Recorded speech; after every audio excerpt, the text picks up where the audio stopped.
because Okay.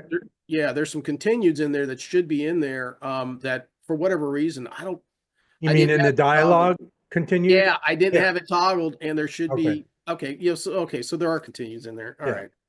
At least So, some of them, but you know, I didn't even look at that. Um, to be honest, it didn't strike. You have an old version of a uh, final uh draft? yeah, Final Draft, I suppose. Yeah, I I think I need a have new version. 13 now. I went from 9 to 13.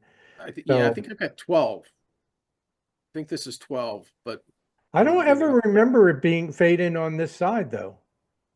But I didn't have 12, but No, maybe they switched because I don't think 13 has it. Maybe it does. I don't know. It doesn't matter. right on. Um, so we'll breeze right through this. Overall, you have a 204 word count per page average, which is a bit high. Obviously, we're targeting 150 to 180. And I think you do have a tendency to overwrite. And now that I found out, after going to your website, I see that you have a book.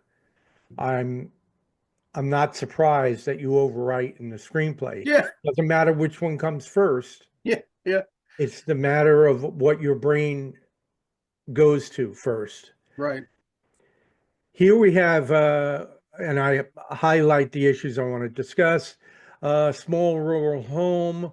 Um, every word is important for the word count, and really what it brings to the picture, brings to the story.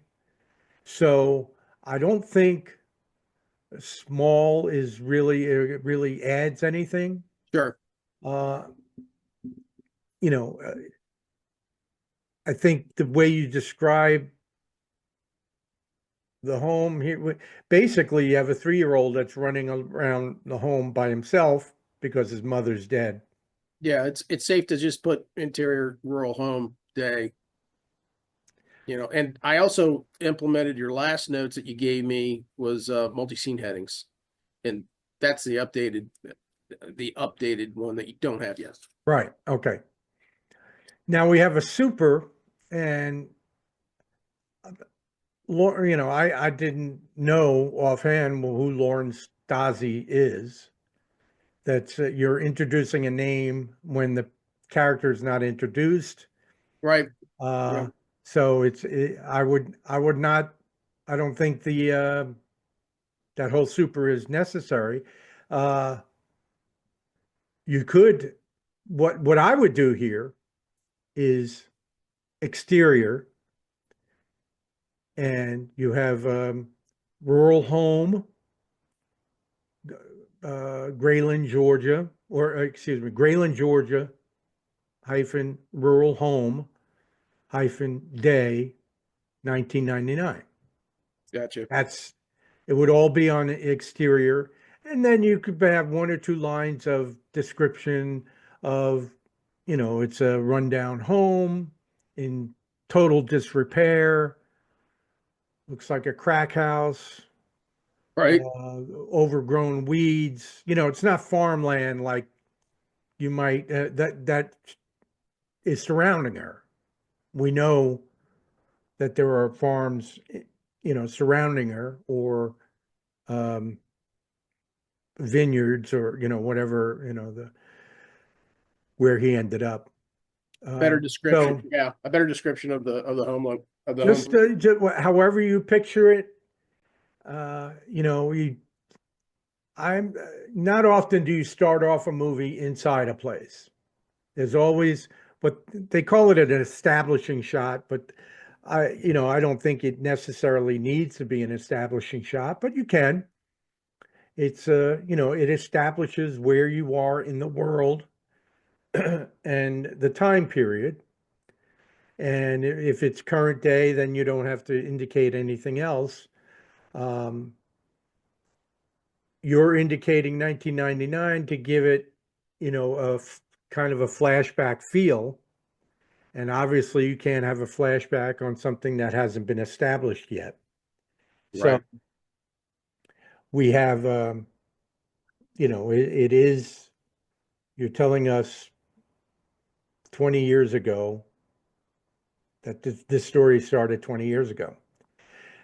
Now, I'm wondering, does that even, does it have to be, does it have to start out that way? What is your mind's purpose in establishing that his mother died and he was adopted by this family that found him? Well, I mean,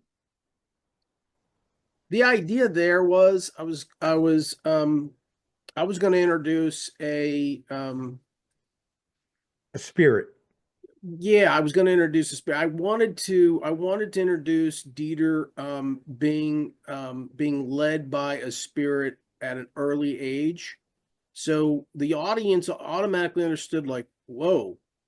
And the gray little girl who's standing in the dining room, you know, real close to the kitchen doorway, the kitchen arch, pointing at the stove.